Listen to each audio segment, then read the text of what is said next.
Hello mga ka-DIY, welcome back sa YouTube channel natin. Ayan, ito yung presyo ng ating i-unbox ngayon mga ka-DIY sa 14,200. So ito nga palang i-unbox natin mga ka-DIY is isa itong off-grid na inverter. So ayan, kung napapansin nyo mga ka-DIY is binuksan na natin. So off-grid na inverter, ito nga pala mga ka-DIY is hindi ito sponsor at binili natin to. So matagal-tagal tayong hindi nakapag-upload ng video dahil nga nagpapagawa tayo ng ating shop dun sa kabila. So ang gagamitin nating source ng kuryente is itong ating solar setup. So ayan, kung napapansin nyo, binubuksan na natin yung ating box.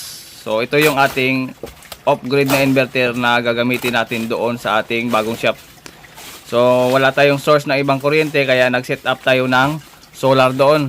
Bali solar setup yung ginawa natin mga ka-DIY para makapag-source tayo ng kuryente at gagamitin natin inverter para sa ating mga load na magiging kuryente na to 20 volts. So ito na yung gagamitin natin na source ng ating kuryente. So ito ay isang off-grid na inverter.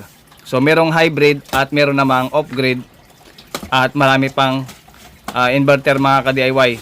So ayan, bali maraming brand ng pagpipilian. So ito yung napili natin, isang Samdon na 3 kW 24 volts off-grid toroidal inverter. So ayan mga ka-DIY, ito yung kanyang user manual. Nasa 1,000 watts to 6,000 watts ang kaya ng ating inverter. So base sa in-order natin, isa itong 3 kW. Bali kasama na ata dito yung surge natin, kaya tumaas yung nakalagay doon sa LS series natin ito na Samdon inverter. So marami akong pinili na mga inverter mga ka-DIY at ito yung nagustuhan ko.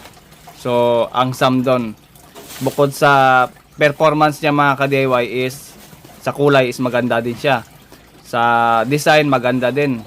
At maraming nagsasabi na ang Samdon is maganda talaga gamitin. Ayan. So meron itong mga problema mga ka-DIY, itong mga Samdon ito, meron itong mga problema pa. At meron itong advantage. So matagal na itong video mga ka-DIY at binoise over ko lang. At na-obserbahan ko talaga na itong Samdon is maganda. So papaliwanag natin yan sa mga susunod nating mga vlog kung anong mga maganda dito sa Samdon na ito. Bali dito sa gilid mga ka-DIY yung kanyang specs ng ating toroidal inverter. Ayan, LS3024 24 volts. So rated 3,000 watts. Bali 3,000 watts yung ating capacity. At maganda dito is 60 Hz na siya. 24 volts then lead acid and lithium ang pwede sa ating Samdon na ito na 3 kW.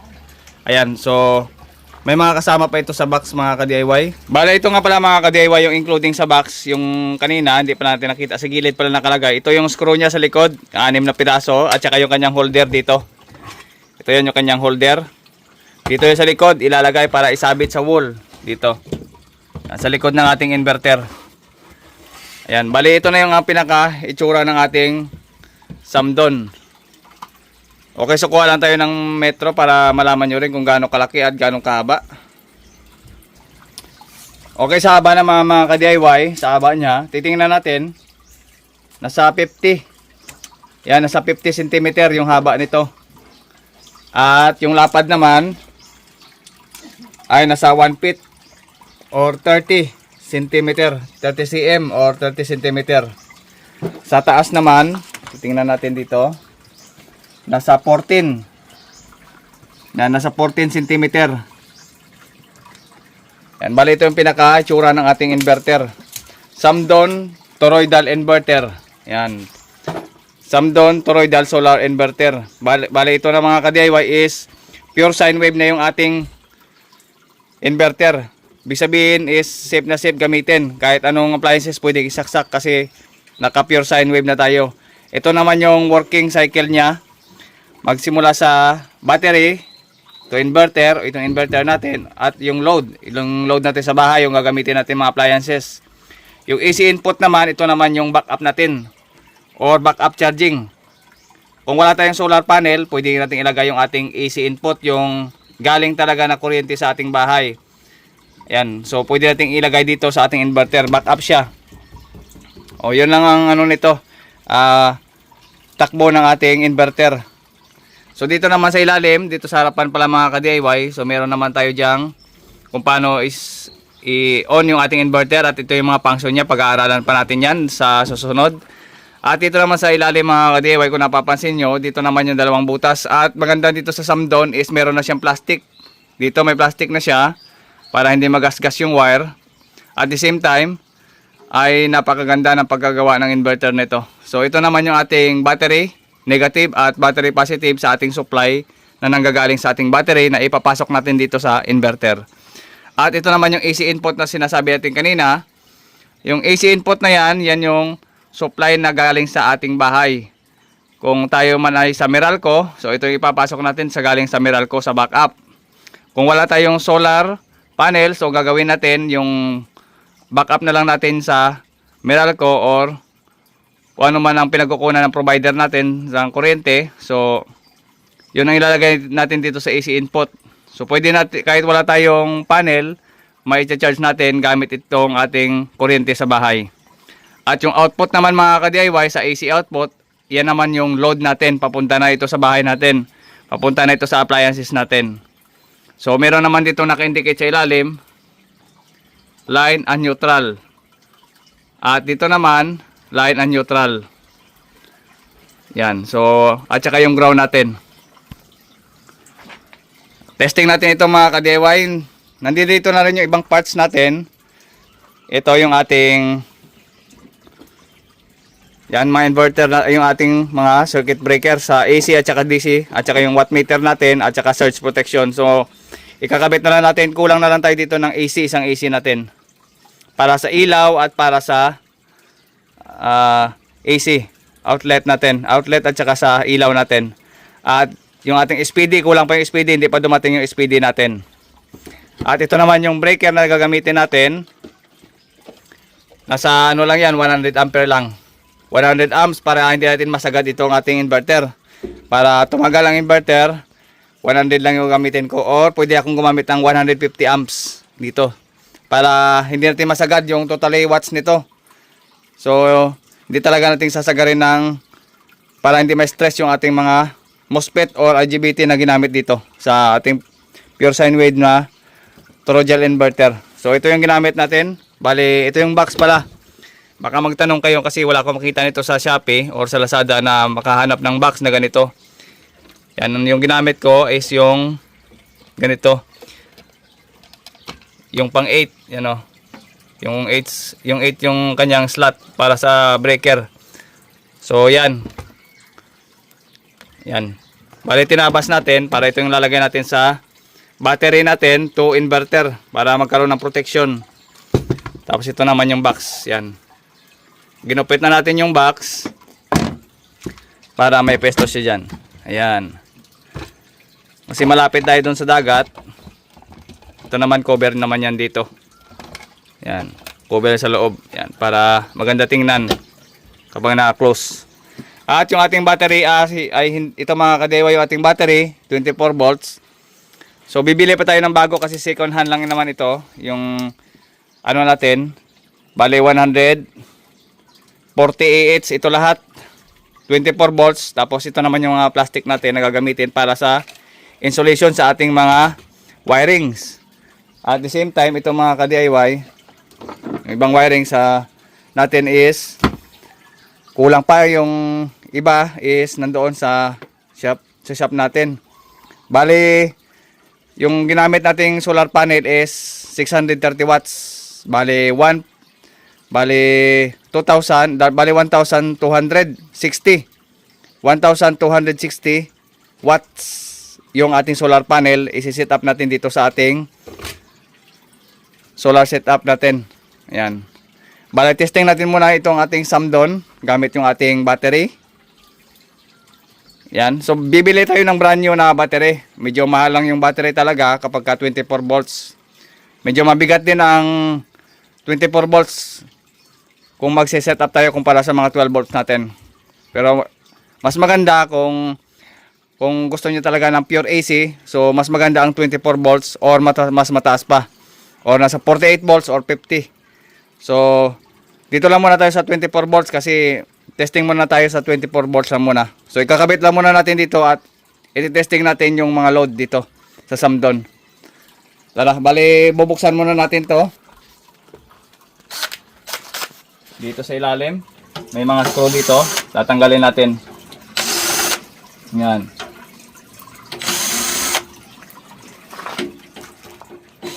Buksan muna natin dito.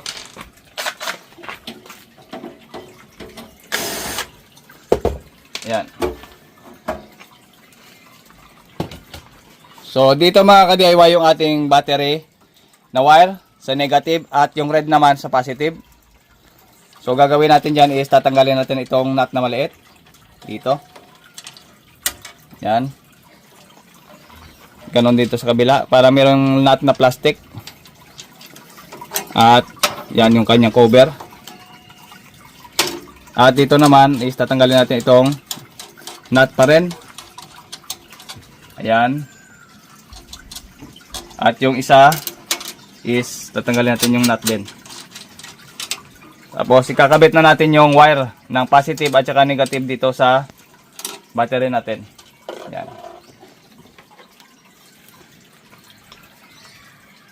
Una ikakabit natin itong positive or negative kahit saan lang. Ito yung libreng wire mga ka-DIY, bali ilalagay natin dito. Testing lang muna tayo. Yan.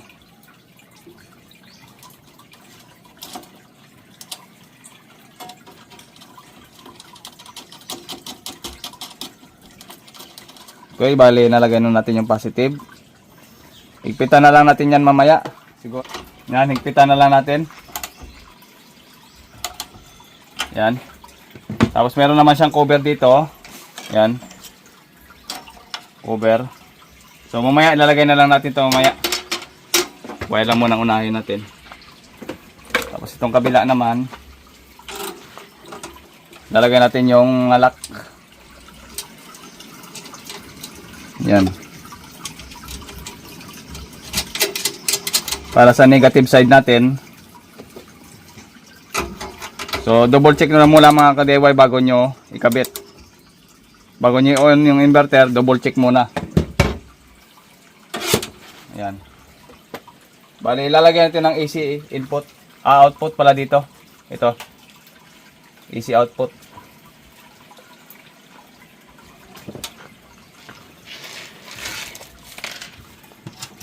Then ilalagay na natin yung ating battery.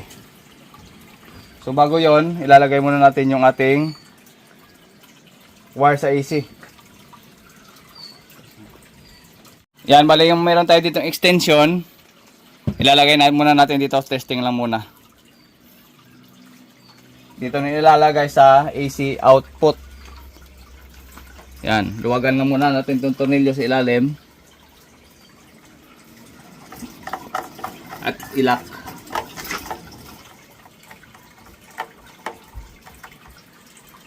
Yan, sa line at saka sa neutral nyo ilalagay.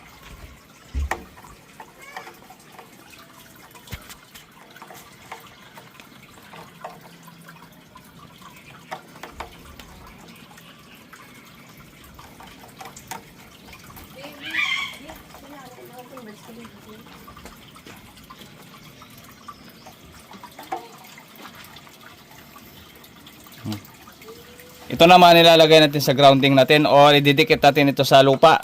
Maglagay tayo ng wire dito sa may PE na yan. Maglagay tayo ng isang piraso dyan na wire at ibabaon natin sa lupa. Ito, sa ground. Yan, so nakaset up na yung ating AC. So next naman mga ka-DIY yung ating battery na 24 volts. Yan, bali hanapin muna natin yung negative. So hindi ko na siya lagyan ng breaker.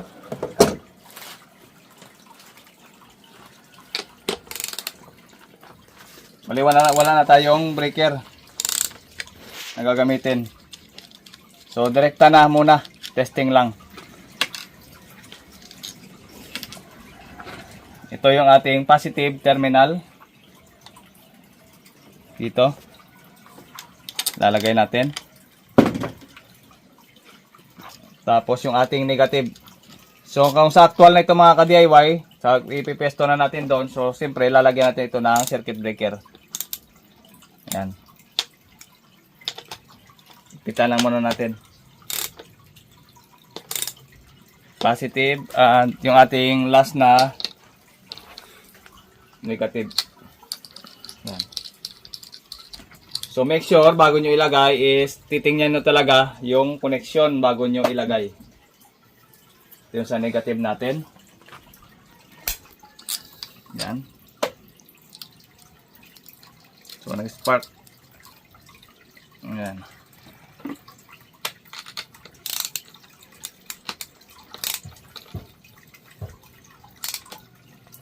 Okay. So wala pa tayong breaker na nilagay. Ito lang muna, naka-direct lang muna sa battery. So check natin. Bale, kumuha natin muna tayo ng ating tester. At testing muna natin kung may output sa AC. So ito yung ating extension wire na kinabit. Tapos press lang daw natin. Press 1 seconds to power on. So nakalagay dito sa ating user sa manual niya. Yan, press down ng 1 seconds to power on. Yan. Turn on or turn off. Yan, turn on, turn off, press 1 seconds. Okay, so power on natin. Yan. Yon, pagpitik ng pagpitik ng ating relay. So nagkaroon na ito ng 220 volts. Pag nakita nyong parang lumagatik siya, ibig sabihin nag-on na yung relay nyon, papasok na yung ating 220 volts. Ito. Power on natin. So ito yan. Meron na tayong output na AC.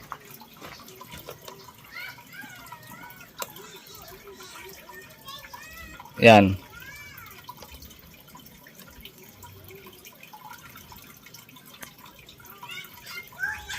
So dito na lang tayo kukuha.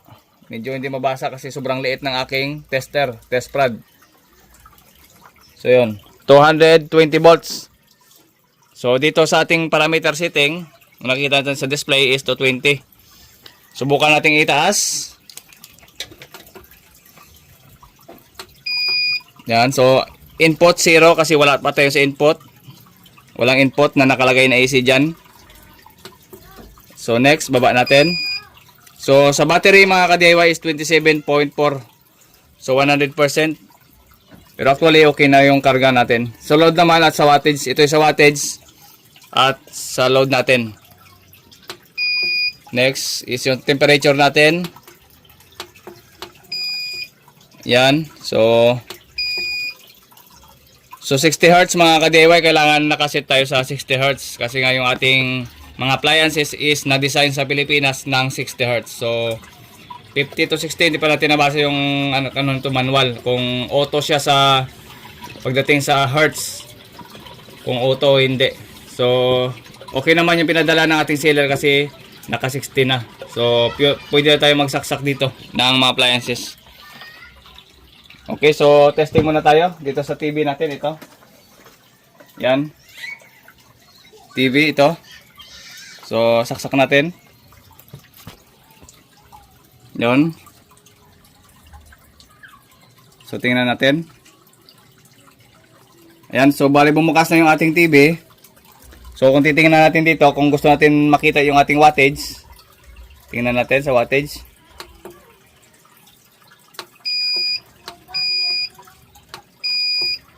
Bali ang TV na pala ito mga ka-DIY is 65 watts. So saksakan pa natin ng ibang appliances yan, napapansin nyo, 65 watts. Sa ano natin, sa TV natin.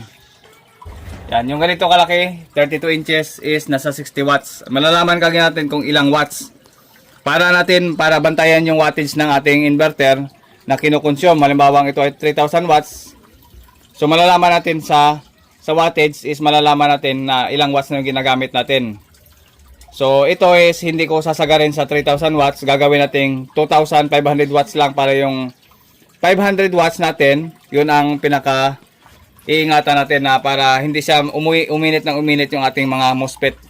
Para hindi masira o hindi ma-stress kagad yung ating mga inverter. So try natin sa ibang mga ka-DIY, saksakan pa natin. Bale, subukan muna natin itong ating 1500 watts. 1500 watts na Makita. Na circular saw, itong ginagamit ko. Yan. So tanggalin muna natin itong ating TV at ilagay natin yung 1500 watts na circular saw. Yan dito. At titingnan natin kung rated yung kanyang wattage dito. Dito sa ating circular saw natin. So testing natin kung kaya niya.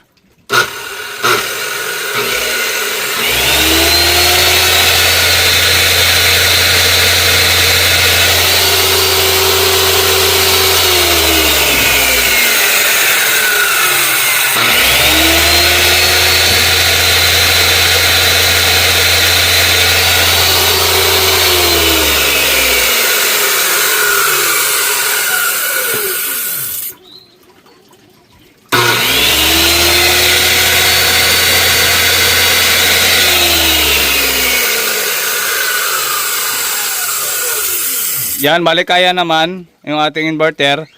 So nakita natin dito na 600 watts yung ang kaya ng ating inverter ito. Kaya yung 600.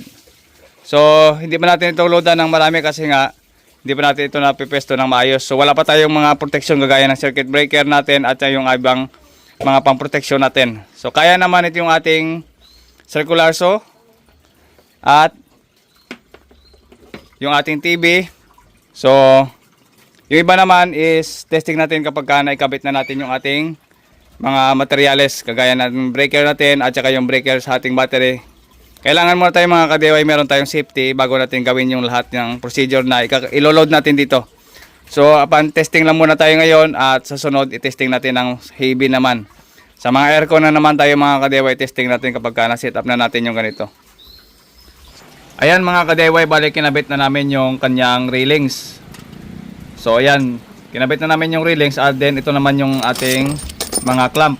Yan, L-foot at saka yung ating end clamp. Yung L-foot yun ang inilalagay sa pinaka-kapitan do sa sa pinaka-kahoy kasi ang silalim niyan is kahoy. So yan ang pinaka-L-foot natin. Itong L-foot na to, yan naka-screw yan. Do sa ilalim may kahoy yan. Then yung ating railings ay naka-clamp na rin. Tapos yung ating end clamp, yung end clamp na yun ang magka-clamp din sa pinakaitaas ng ating panel. Yan, yun ang design ng aking L-foot. Yan, bali matibay na yan mga ka-DIY kasi nga naka-screw yan. Bali 4 na inch yung nakabaon dyan na screw. Bali ito yung sample mga ka-DIY sa pagkabit natin. Yan. Yan o, mahaba yan o.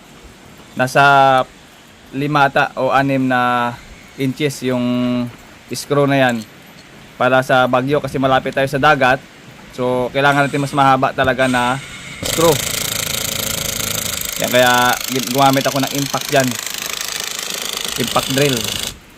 Yan, impact wrench pala mga ka-DIY, yung pang tanggal ng mga nut.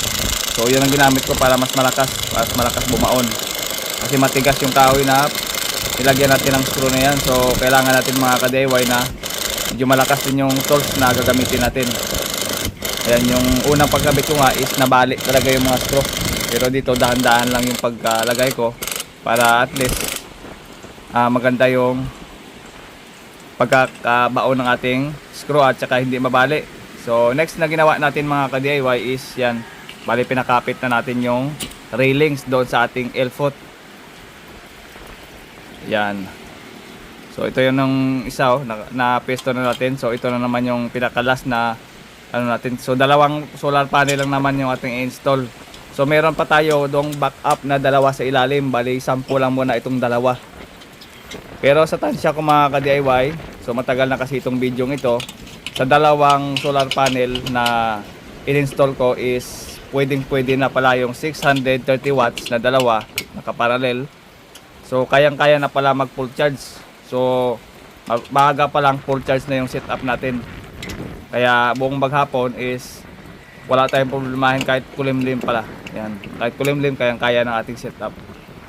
So dyan mga ka-DIY is nilagay na natin yung nigpitan na natin yung mga allen para ma-clamp na yung kanyang railings. Yan, magganyan lang po paglagay ng ating railings sa kanyang L-foot. So ito naman pala mga ka-DIY is yung kanyang end clamp. So ang end clamp nito mga ka-DIY, ito yung mahawak doon sa ating solar panel. Bali siya yung magki-clip or siya yung hahawak talaga sa ating solar panel. Bali yung gilid ng ating solar panel, ito yung pinaka-lock niya para hindi matapon or hindi tumalsik yung ating solar panel pagka lumakas yung hangin, siya talaga yung haharang or hahawak ng ating solar panel, yung ating end clamp. So bali ito mga ka-DIY is hindi natin ito nabili sa online. Bali meron kasi nagkontrata dito malapit sa amin, kaya yung mga sobra is nabili natin. So less na tayo mga ka-DIY sa pamasahe sa online dahil meron tayong mga bagong kakilala na naman na nagso-solar din. So bali ito mga ka-DIY yung pinaka-highway sa kabila, at dito naman sa kabila yung pinaka sa likod ng shop natin ay dagat, at yung harap naman is highway. Bali magandang spot talaga yung bagong shop natin ngayon. Ayan, so hanggang dito lang ating video mga ka-DIY. Sa next na naman at kitang kita tayo sa mga susunod nating video tutorial. Paalam!